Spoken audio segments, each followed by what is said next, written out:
السلام عليكم. اللهم صل على محمد وعلى آل بيته الطيبين الطاهرين وعلى صحابته الغر الميامين.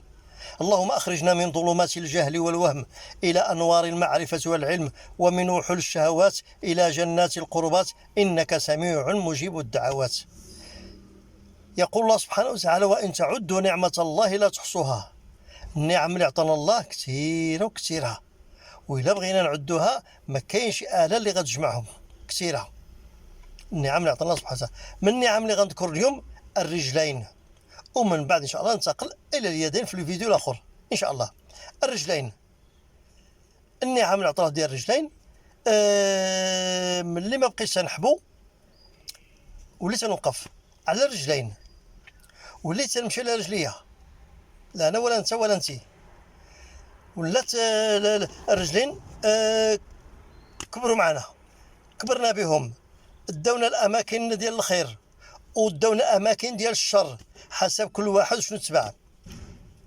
فهاد الرجلين هادو مشينا بهم للمسجد، مشينا من قبل مشينا للمسجد، مشينا للجامع، مشينا للمسجد للصلاه، مشينا للمقبره، دينا معنا دينا الاموات على رجلينا، مشينا على رجلينا، مشينا الاشغال ديالنا على رجلينا، لان الرجلين هو مصدر العيش، لان الله سبحانه وتعالى خلقنا هاد الحاس ديال الرجلين، بهم تنمشيو تنمشيو للخير، وربما تنمشيو للشر.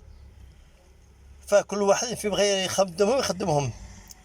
كاين اللي بغى يمشي بهم صلة الرحم، كاين اللي بغى يزور بهم المرضى في المستشفيات، كاين اللي بغى يعمل بهم الخير كذلك. اذا نعمة الله لا تحصوها.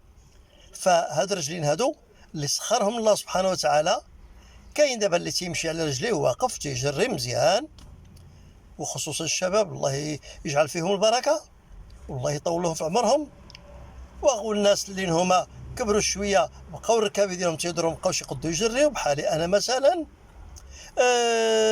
كاين اللي تيمشي تيعرج، اللي عنده واحد الرجل ناقصه ولا عنده مشكل في الرجل ديالو شي حاجه، كاين اللي عنده وقع له مشكل ولا تيعرج، كاين اللي هو ما بقاش يقدر يمشي نهائيا.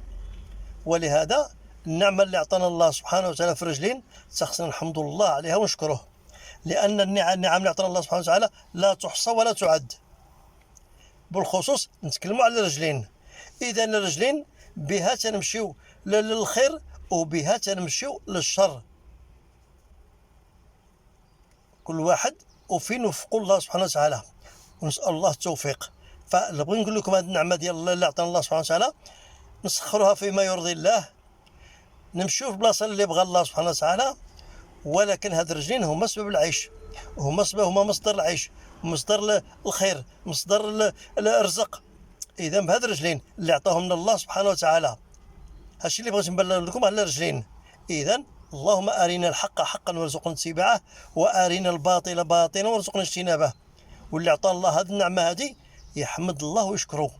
والناس اللي عندهم مشكل في الرجلين ديالهم، الله يصبرهم والله يعوض لهم والله يجعل الجنه مثواهم.